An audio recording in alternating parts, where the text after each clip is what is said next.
maaga pumunta rito. Kasi murang bigas, 29 pesos. Ay, nalala yung bayad sa iba dahil siyempre malaking sa 5 kilo.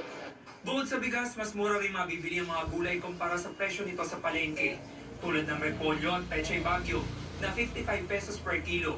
Ang sayote ay 65 pesos per kilo, habang 90 pesos ang carrots. 100 pesos per kilo naman ang patatas, pipino at native ang palaya.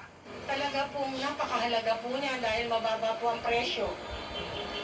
Pati po yung mga gulay sa Kadiwa, medyo mababa po ang presyo. Kasi yung budget, pag nakabili ka ng mura, sa may gilid ng Mindanao pwede mong Avenue, ibili ng ibang item. Bukas ang Kadiwa Store mula alas 8 ng umaga hanggang alas 5 ng hapon. Samantala, ikan sa mga oras na ito ay may pila na nga na mga mamimili pero hindi pa naman ganun kahaba yung pila. Bukod naman po doon sa mga nabanggit natin, may mabibili rin dito iba't ibang variety pa ng bigas, pero din